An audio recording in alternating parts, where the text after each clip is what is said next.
August 2013. The Mtata High Court. A mobile court hearing in Butterworth. Outside, 30 police officers cordoned off the building. Inside, it was packed.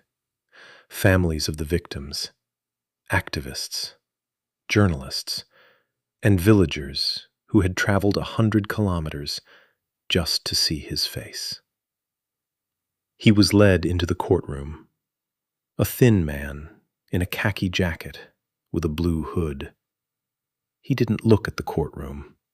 He stared at the floor, or at the wall, or into space. It was the end of a 5-year manhunt. The end the village of Ptolemy had been waiting for. But what happened next, no one expected. He didn't deny it. He didn't fight it. He didn't remain silent. He said, "Guilty," 36 times. The judge read the charges, one by one. The interpreter translated into Xhosa. Mapai listened. The murder of Nofenishe Mayakiso, 79 years old. May 2007. Guilty? Ndinetiala. In Xhosa, that means, I am guilty. Quietly, almost in a whisper, without a tremor in his voice. The murder of Ntsediswa Mafika, Zintle Mafika, and Lazola Mafika, January 2008. 3 people, 1 house, 1 night. Guilty? Ndinetiala. Silence in the courtroom. Then a soft cry from somewhere in the gallery. Then more. Mapai did not look up. The murder of Nokwezi Nogaya and her daughter Sipuhulo. She was 1 year old. Guilty? Ndinetiala. One of the women had to be led out. She couldn't listen anymore. They led her into the hallway, and her screams could be heard. Not loud, strangled. The kind of screams that come from people who have nothing left to hope for. This went on for over an hour. 36 counts, 20 murders, 6 rapes, 10 break-ins. 1 word for each. Ndinetiala. Ndinetiala. Ndinetiala. When it was over, there was no relief, no triumph, only something heavy, because the word guilty, said 36 times, doesn't bring back a single person. The next day, interrogation. Prosecutor Ndoyesile Lamla asked the questions. Mabai answered. Lamla asked, "Why the first victim, a 79-year-old woman?" Mabai answered calmly, "She was weaker." "Why did you kill her? She could have identified you, couldn't she?" "Yes." "Why a 1-year-old child? He couldn't have identified you." Silence. Then, an evil spirit. Someone in the courtroom cursed under her breath. The judge struck the gavel. Lamla didn't back down. He moved to the question, the one everyone was waiting for. Do you agree that if the police hadn't arrested you, you would have continued raping and killing people in Tolani. Mabayi didn't hesitate, not even for a second. Yes, that's it.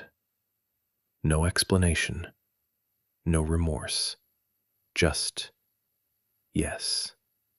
The defense attorney would later say that his client realized the wrongness of his actions, that he demonstrates the potential for rehabilitation, that his father died when he was 12, that his mother died a year later, that he grew up without a family, without a home. The courtroom erupted in murmurs. The prosecutor listened. Then he stood up and told the court, "This man has no respect for human life. He killed until he was stopped. And if he hadn't been stopped, he would still be killing." One question, one answer, 3 letters. Yes. The floor was given to the villagers. Nomfundiso Mponchane, an activist whose yard became a crisis center, took the stand. The same woman in whose yard Mabayi lived from 2008 to 2012. 4 years. Next to the women he had killed, the prosecutor asked her. He apologized to the court. "What do you say to that?" She didn't look away. She looked straight at him, at the man who lived in her yard. "We will never forgive you." Not I. We. On behalf of the entire village. On behalf of everyone who slept on mattresses on the floor. Everyone who was afraid to open the door. Everyone who lost a mother, a sister, a daughter, a grandson. Mabayi sat silently. He didn't look up. Then Nokolo Mkunelwa spoke. Her mother was killed. Her 13-year-old sister, too. Her 1-year-old son, too. Her 12-year-old brother survived, but with a brain injury. Nokolo came to court in her school uniform.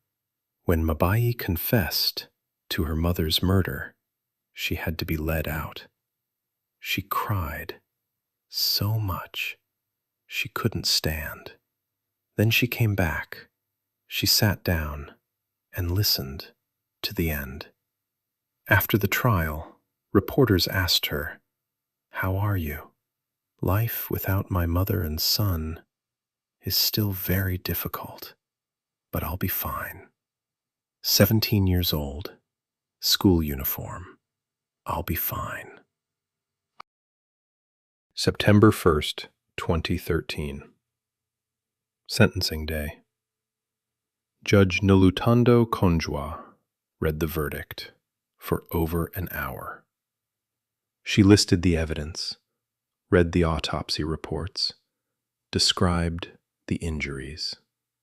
From time to time, a murmur spread through the courtroom. The details were too specific, too much.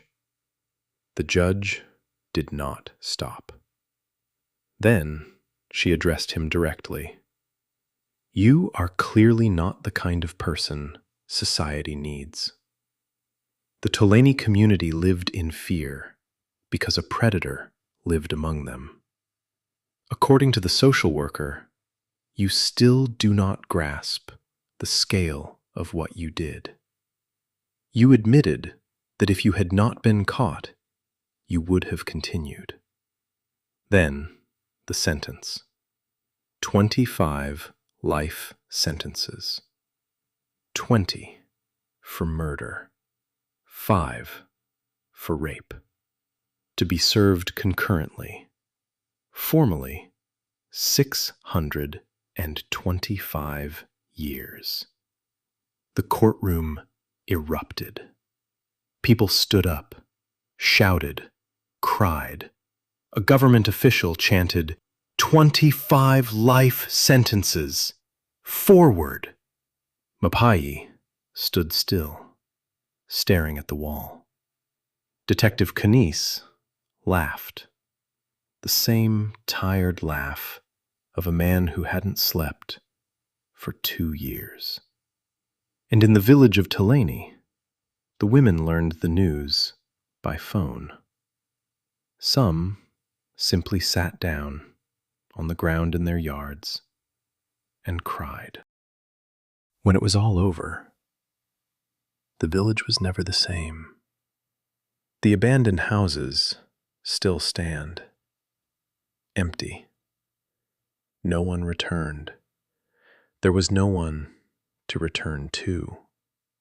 Some residents told journalists, "We're still afraid. Not of him, he's behind bars. Afraid he wasn't alone. That someone else knew. That someone helped.